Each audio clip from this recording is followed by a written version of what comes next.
pull that PowerPoint presentation up. In our Quest 52 last week, we began by asking the question, was Jesus political? Well, that was part one. This is part two. Kept the same slide. What do y'all think about that slide? I did not. I found it online. All I did was put the headline in on the top. It scares you?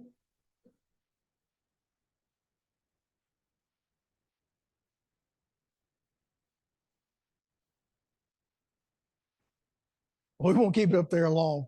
Matter of fact, we're going to go right past it. There we go.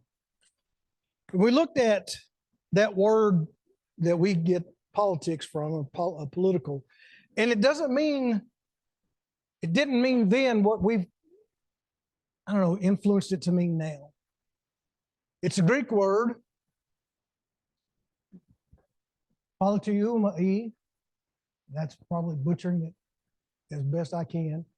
But it means to live as a citizen, to obey the laws as a citizen, to recognize the laws, to be pledged to having some kind of law in your life. So when we talk about politics, that's what we're talking about. And we talked about how in biblical times, how God intended this word to be used was the creation of a community. So when you start talking about politics, you're talking about a community. This is a community. The people gathered this morning in this room is a community. And we are to behave a certain way. We have certain laws, rules, standards, guidelines that we are to follow. God has written them down for us here. All through the New Testament, a lot of stuff in the Old Testament too that's good and worthy of us paying attention to. Thou shalt not murder. I don't think that ever went away. I think that's still a pretty good law to follow. Jesus came to explain it a little bit further, and he says, not only are you not to murder somebody, you're not to be angry at them because in your heart you murdered them. It's not just a physical act. I think everybody in this room can probably say, well, I've never murdered anybody. Well, that doesn't make you any more righteous than the guy next to you or the girl next to you, just simply because you've never physically murdered somebody. And Jesus is saying, and the apostles are saying, and God is saying through all the prophets, here's how I want my community to act. These are the laws, these are the guidelines, these are the principles that I want my people within my community to behave. This is how I want them to behave. So that's what it talks about. When we're talking about politics, that's what we're talking about. And so when we ask the question, was Jesus political? Absolutely, because he came and set the standard on how we are to behave. We all want that, don't we? We all, as we're growing up, we look to our parents, we look to our grandparents. When we get to school, we look to our teachers, we look to other people. As we get older, we look to, if we're playing sports, we look to the coaches to guide us. I need to learn how to throw the ball this way or run the ball this way or be in a certain spot for this, that, or the other. If you're learning to sing, you got to learn how to read the music. We have people who train us in the way that we should go. And that's what Jesus was here for, to reveal how God wanted us to act, to take us in the direction that he wanted us to go. So when we define politics in that manner, was Jesus political? Absolutely. He absolutely was. But he wasn't a politician. We talked about that a little bit. He didn't act like or look like or talk like the politicians that we're familiar with today in the 21st century. And so I think that maybe, for me, that's where I have a little trouble reconciling that question. Because I got to tell you, last week I really struggled with that question. This week, it overwhelmed me because I couldn't get out of my mind what I saw on the television with our politicians. That was still first and foremost in my mind. How our former president, how our current president, how the Democrats and Republicans, how everybody is treating one another, what they're saying about each other. But Jesus rose above that. He said, that's not how I want you to act in my community. This is how I want you to act in my community. And he gives us a couple of guidelines here of ways that we're supposed to act. And that's what our story is going to be today. If you've got your Bibles with you, open up to Luke chapter 19. Last week, it was the triumphal entry. If you remember, he came into town riding on the colt of a donkey. He'd come from the Mount of Olives. had resolutely set his face toward Jerusalem. His goal, his mission was not to just come into the city and have everybody yelling, Hosanna, blessed is the king who comes in the name of the Lord. None of that stuff, which were political statements as well, but earthly political. They wanted Jesus to be their earthly king. But Jesus came and says, I am your king. I am Messiah. I am the anointed one. But you don't understand my kingdom.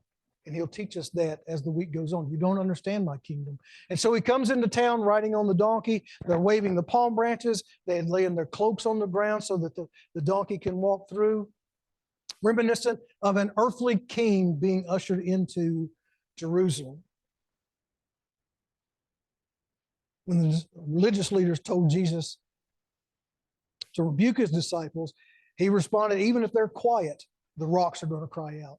Even the rock. Can you imagine a talking rock? I'm not talking about Dwayne Johnson, the Rock, because he talks all the time. I'm talking about a talking rock that's crying out, here comes the King. Here comes Messiah. And Jesus accepts that title. He accepted it, not in the political way that we understand it, but he accepted, not in the political way that the people understood it, but he accepted that title. He was making a political statement. This is how we're going to live in my community statement. Keep that in mind, because I keep going back to politics and politicians. That's not Jesus. Jesus, as a newly crowned king, as it were, instead of making a declaration and saying, well, today is Jesus Messiah Day, and we're going to everybody eat, drink, and be merry, what does he do? He goes up to a lonely place to be by himself, and he looks out over Jerusalem, and he starts weeping, bitterly weeping, because they didn't recognize who he was. They didn't recognize that God was coming to them. They didn't recognize his mission. They didn't understand. And I think, unfortunately for me, I don't understand a lot of the time either. When we read the gospel accounts, we can piece together what's happening here that we're ready to read in Luke, that his disciples go to the temple. That was Sunday night when he came in. They had just celebrated the Sabbath. Sunday, he comes into town riding on the donkey, and he goes to the temple. It's late, looks around, he and his disciples, and then they leave and they go back to Bethany. Return the next morning. Luke chapter 19. When Jesus entered the temple courts, verse 45, he began to drive out those who were selling. It is written, he said to them, my house will be a house of prayer, but you have made it a den of robbers. Every day he was teaching at the temple. But the chief priests, the teachers of the law, and the leaders among the people were trying to, what's that word? Kill him. Yet they couldn't find any way to do it, because all the people hung on his words. Our question again, was Jesus political? Someone would claim that he may have been a political activist by what he's doing here in this story. And we read this in all the Gospels. John's is a little bit different because John sets this event at the beginning of his Gospel. And some commentators speculate, well, there were actually two cleansings of the temple. He did it at the beginning of his ministry. He did it at the end of his ministry. He kind of did a bookend of it. Maybe, maybe not. John may have had a purpose and intent to put that all the way at the beginning of his gospel, when in actuality it happened in the last week. We're not sure. John wrote his gospel a little bit differently, maybe not chronologically in everything.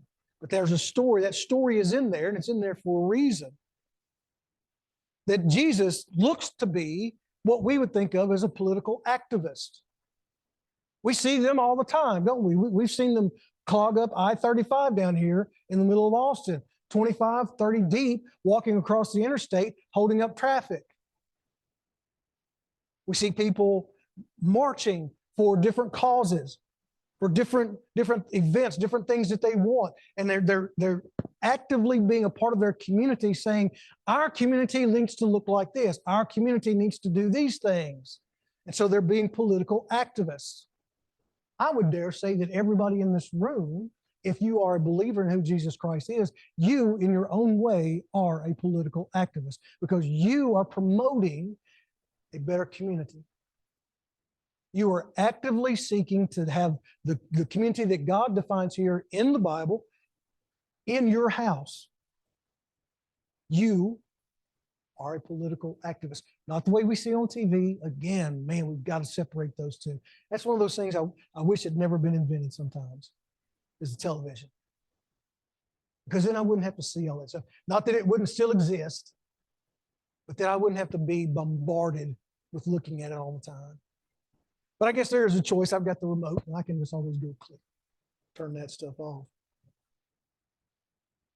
But let's look at this church.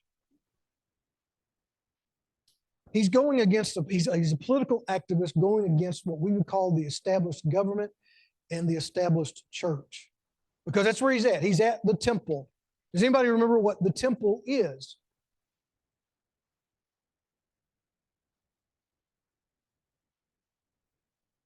The temple is where God is located. There's a meaning and a purpose of the temple. In the Garden of Eden, God came each day to converse with our first parents. He and they lived together in the same space. Then, after the fall and the great divorce, God said to some of Adam and Eve's descendants of the line of Abraham, he said, let them make me a sanctuary that I may dwell with them. That's over in Exodus chapter 25, verse 8. He wants a tent, tabernacle.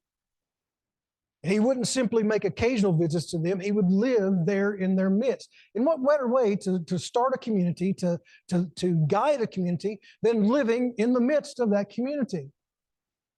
So God says, I'm going to live among my people. But I'm holy, and they're not. And I can't, if they looked at me, they would all perish immediately. So what I'm going to do is I'm going to confine myself to this one little area in the tent. You know, it struck me as strange when I was doing research on this. A typical home for the desert herdsman or typical tent consisted of 2 rooms and an adjacent fireplace outside the tent. Guess what the tabernacle was? 2 rooms.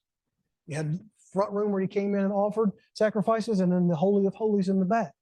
And then what did you have outside? You had a fireplace to burn the offerings and the sacrifices.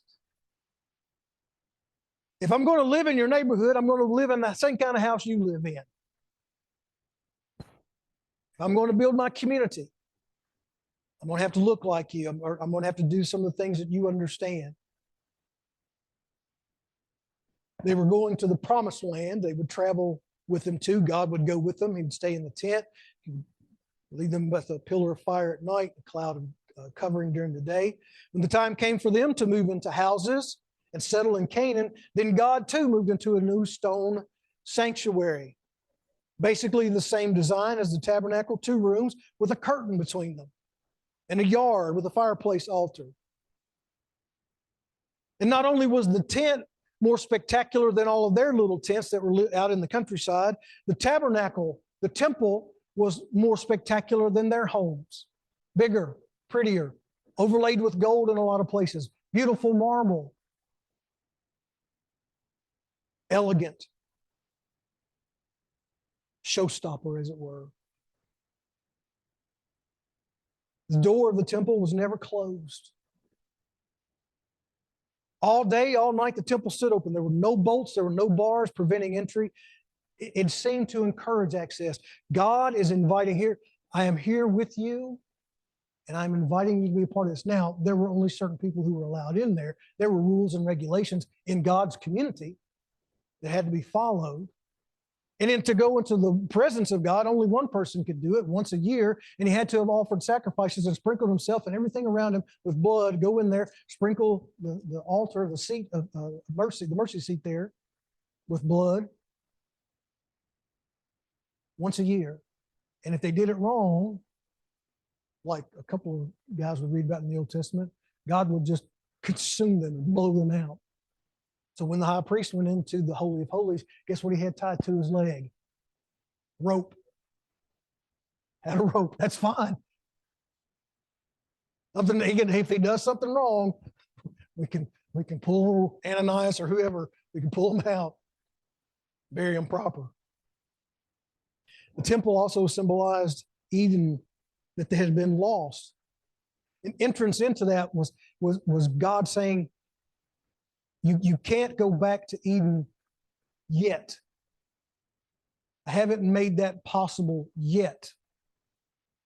But I want you to see that it's still accessible to you. That if you continue to put your faith in me, if you continue to live in my community and do the things that I want done in my community, if you follow my politics, one day you'll come back into Eden. The temple was a place of beauty and purity, order, and holiness. And y'all may be asking, well, why in the world am I spending so much time on the temple? I want to describe to you what it is that Jesus was seeing, that the people were seeing. We look at it as just some big stone building over in the middle of nowhere. It means absolutely nothing to us. But to them, it was everything. It was beautiful. It represented order. It represented holiness. It represented a place where they could come and worship God. They were called into an intimacy that would usher righteousness into their lives. They, in turn, would reflect that holiness and that beauty, and it would resonate outward into the land. The temple was a great symbol of God himself. The furnishings each had their own specifications, and they represented some kind of aspect of God. The fire on the altar just outside the temple, the constant offerings of lambs and goats and heifers, the smell of the blood, the smell of the roasted meat, the burnt flesh, the rivers of blood running across the dust, the sacrifices obtaining divine pardon. And there were activities of the priests and the Levites sacrificing, and also the instructing of worshipers. It wasn't like our building here where we come together for 2 or 3 hours on a Sunday morning. This was a vital place of activity every hour of the day and night. There was preaching, there was teaching. The Levites and the priests spoke to the people about Jehovah, the living God. This was God's house. This was God's house with all it said to the people. It was the home of God. It was the voice of God. It was the beating heart of God. It wasn't just a church building on a street corner. It was a center of worship. It was a center of national celebrations. It was the place of Israel's pilgrimage. Whatever part of Israel you lived in, 3 times a year you would come and make your offerings. You would make a pilgrimage from your hometown. And it wasn't like today when we get in the car and we want to go to Buda or we want to go to San Antonio. We just get in and drive and we're there in an hour, hour and a half. No, this will take days and weeks of walking, carrying children and animals. It was a place to go and mourn. It was a place for instruction. It was a place for encouragement. It was a place where we'd find more animals alive and dead than anywhere else in the nation. But above everything, and most importantly, this is where God lived.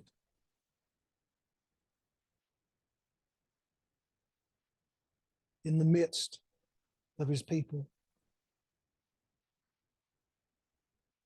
Jesus, as he is walking into the temple area, is looking at this magnificent building that had been built by Herod, the man who tried to kill him some years ago when he was born.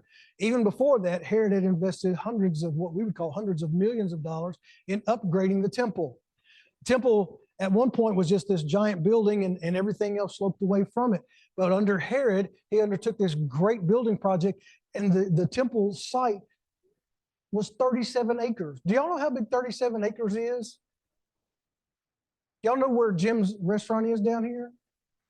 That's a little bit more than 37 acres from here to there. But imagine a place from here down to what's the What's the place at the top of the hill? There's a Circle K up there. There's a gas station there at the top of the hill as you're going down Palm Springs. From here to 183, over to the middle of the park, all the way down, 37 acres. What we're sitting on is about 2.5. 37 acres. Man, that's a lot of acreage, a lot of space. And he built it up. Herod laid the foundation so that everything and you can have the courts up top. He built the retaining walls. And those walls are still in display today. Herod poured hundreds of millions of dollars into it. And you ask the question, well, why would a pagan, why would he do that? Why would somebody who killed his own sons, why would somebody who tried to kill Jesus pour money into that? Well, sometimes, darling, you got to spend money to make money. And that's exactly what he did. He spent money to make money. What was the temple like for Jesus? You know, growing up, and I guess in other sermons, I've just looked at this in a singular way, that Jesus was shocked when he got to the temple, that it had become a place of commerce, changing money and selling sacrifices, was irreverent and disrespectful. And these things had no place in a house of worship. And therefore, he cleared it all out to make it a sacred space. And while some of that is true, that's not the total truth of it. He wasn't shocked to see that. It had been that way forever. 20 years before, when he was a young boy and his family went to the temple to offer the sacrifices and be a part of the things going on in Jerusalem, he saw it firsthand.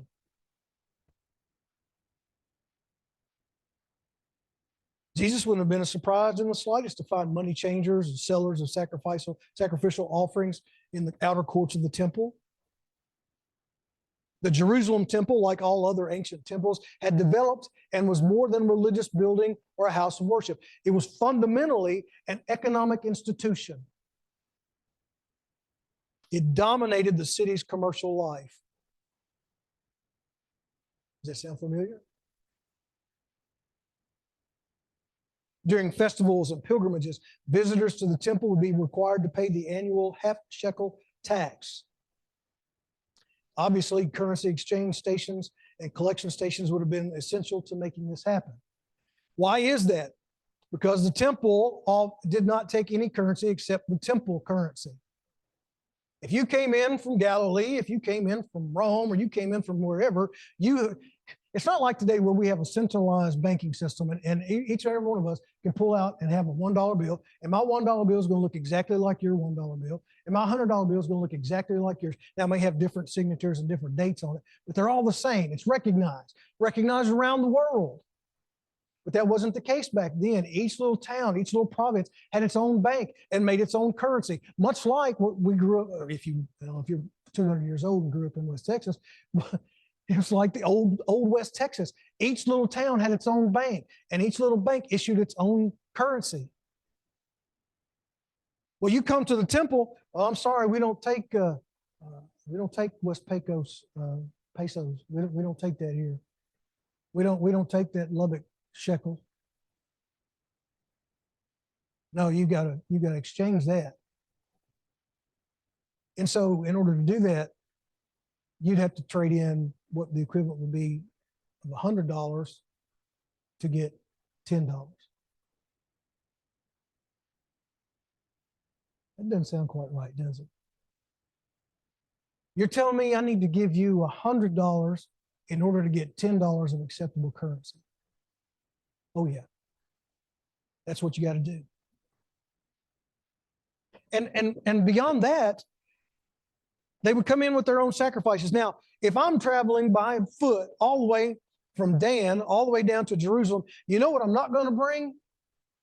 I'm not going to bring an animal to be sacrificed. And, or maybe if I do, I'm going to put it in a cart and a buggy and I'm going to keep it safe because this animal is unclean. It's unblemished. It's ready to be sacrificed. And so I'm going to take good care of it. I'm going to bring it all the way down. But more than likely, if I'm coming all the way from Dan down to Jerusalem, there's an opportunity, number one, for that animal to die, for it to get stolen, or for it to become injured.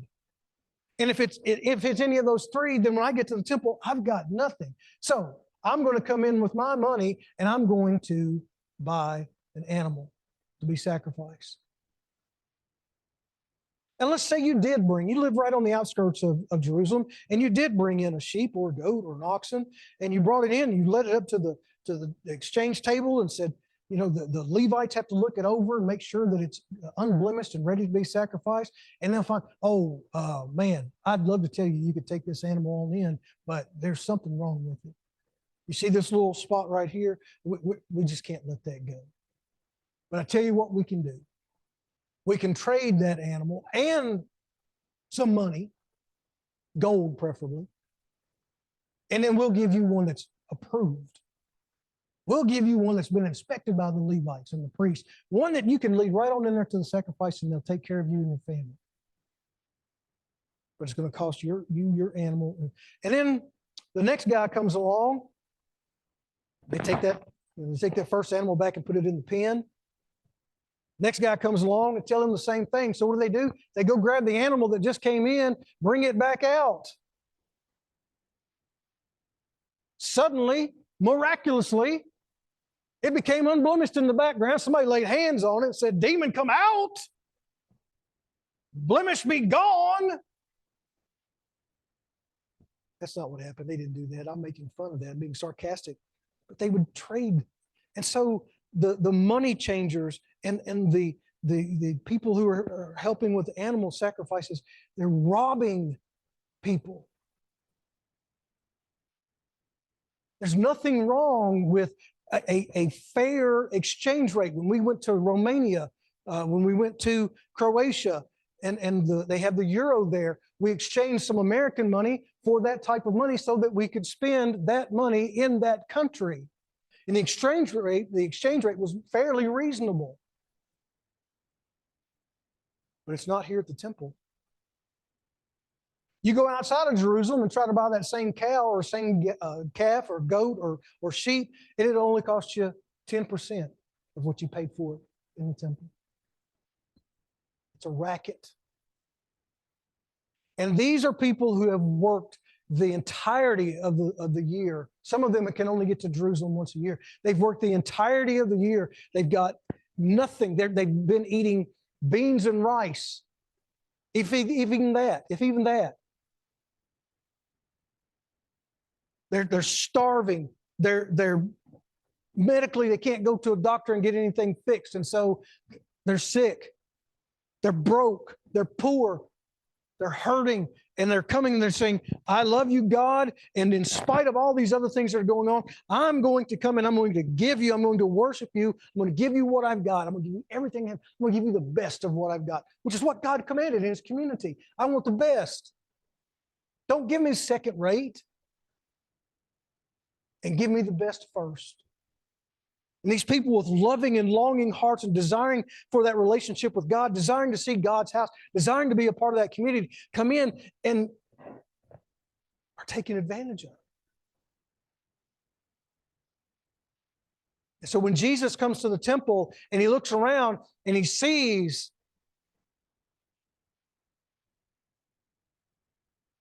not what God had wanted for His community.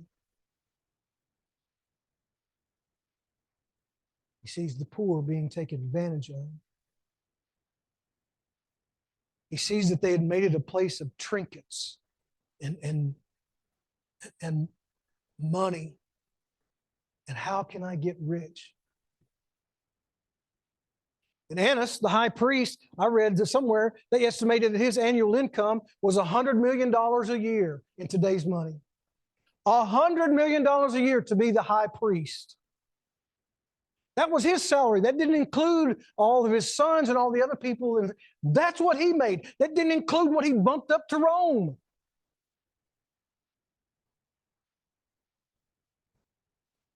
Jesus looked around and He said, "That's disgusting. That is not what my community is to be about. You're hindering people from coming here." These are the two things that He says. It is written, "My house shall be a house of prayer." He wants you to be zealous for God. He said, "But you've made it a den of thieves." And He says, "I want you to stop oppressing and robbing the poor."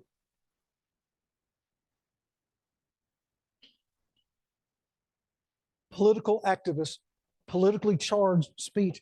He says, stop doing what you're doing. This is not what God's house is supposed to be. God's house, and one of the other places to talk about, it's supposed to be zealous. He is supposed to be zealous. Jealous is another good word. On fire for God's house. He wants God's community. He wants the politics of God to radiate from God's house to God's people out into the world so that everyone can become God's children. So that everyone who believes in who God is, who confesses Him, can come and one day be welcomed back to Eden. And that's what Jesus is facing.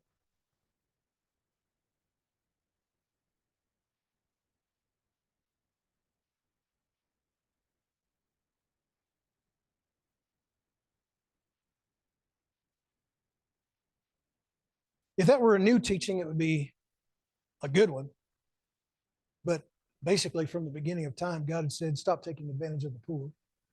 Don't take advantage of the poor. Zechariah chapter 7, verse 10, do not oppress the widow or the fatherless, the foreigner or the poor. Do not plot evil against each other. Proverbs 22:22 says, do not rob the poor because he is poor, or crush the afflicted at the gate. Don't rob somebody, don't rob a poor man just because he's poor. Deuteronomy chapter 24, he says, if you've loaned money to someone that's poor, they would often use their cloak as collateral. When we sign paperwork on a house, the house is usually the collateral. If we vacate the loan, then the bank gets the house. Well, in those days, again, the banks were in each little province, and the temple itself had become a banking institute. The banks would loan money, but you would have to have collateral. And so you would give that person your outer garment, because that was probably the only thing they had that was worthy of being sold and could make any money. And in Deuteronomy 24, it says, it says, don't keep their cloak past dark, because they might need it to sleep in. If I have your coat as collateral, at the end of the day, I've got to return it to you. Not you come back and get it from me. I take it to you. Because what does that do? That builds goodwill. It builds goodwill, it builds a rapport. And the person who is now not going to be cold through the night says, I'm going to work even harder tomorrow to pay off the loan, because that's a good person there. They understand God's community. With the temple, when these farmers would come in, these peasants would come in, the poor would come in, they would loan them money. If they had any kind of farmland, they would loan the money with just outrageous interest rates. And if it was a drought that year, guess who didn't have any crops? Guess who didn't have any animals to pay that loan? And then guess who would get the land? That routine is explicitly not allowed in God's community. He says that a couple of times. When he says, my house shall be a house of prayer, I hear this: you shall have no other gods before me. You shall not make for yourself an image in the form of anything in heaven above, or on the earth beneath, or in the waters below. You shall not bow down to them or worship them. For I, the Lord your God, am a jealous God, punishing the children for the sin of the parents to the third and fourth generation. The temple was meant to be a holy place. This is where we find God's community. This is where we find God's politics. But the leaders had become zealous for business. And as Jesus came into the temple, the leaders were abounding. They were everywhere. The Pharisees had their group. The Sadducees had their group. And by the way, the Sadducees were profiting from this as well. The Pharisees, not so much. And you had the Roman guard taking care of everything. And so when Jesus comes in and he turns this stuff over, meek and mild, no. Almost cursed there. Sick, revolted, repulsed by what the people were doing, because they were oppressing the poor. I don't know about you, but I get distracted from time to time, especially when it comes to worship. And my mind flutters and goes everywhere. And so when I come to worship, sometimes it's just, I'm not giving it everything. I'm not fully engaged. I'm not fully involved. When you go to God's house, who is it that you're supposed to be paying attention to? And I'm not saying that this building is God's house. But for that worshiper in that time of Jesus, when they came to the temple, it was all supposed to be about God. But how can I focus on God when I have to worry about how much money I'm going to have to get to pay my temple tax, when I have to worry about how much I'm going to have to spend on an animal to be sacrificed for my family? I can't concentrate on you, God, because I'm just so beat up from the world, poor, and now they're taking advantage of me. God, from the beginning of time, has said, not in my community. As one of my kids would say, not up in here.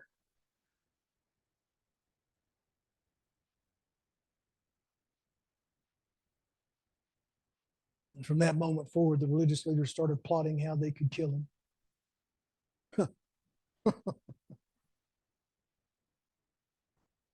He was messing with their power. He was messing with their position. He was messing with their influence. But I think mostly in their minds, he was messing with their money. I've never encountered, at least knowingly encountered, somebody who's in the mafia. But I understand if you start messing with their money, you're going to find yourself taking a good old dirt nap out in the boonies. You don't mess with their money. I hate to think of the temple as being the mafia. I hate to think of it in that terms, but that's what Jesus encountered. He encountered a people who were supposed to be guiding the poor and the lost and the lonely and the remorseful, those who were mourning, guiding them to that community with God so that they could find wholeness, so that they could find peace, so that they could find hope. And they were squashing it. And Jesus said, my house is a house of prayer. It is not a place for robbers.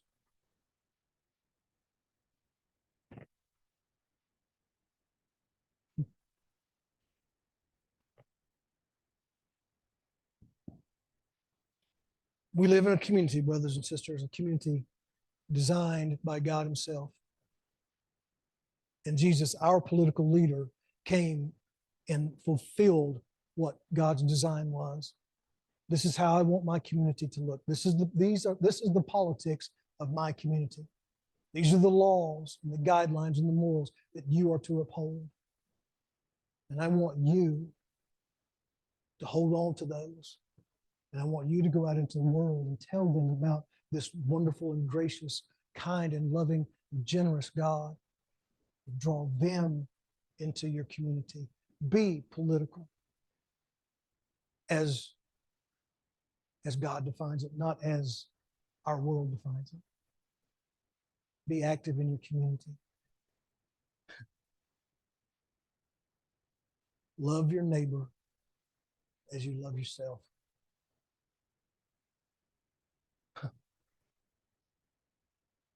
Easy to say, hard to do. Let's be standing. We're going to sing a song, Pure in Heart, because that's what we're going to need to be. In order for us to be the political activists, in order for us to be political, in order for us to be that community trendsetter for our Lord and Savior, for our God,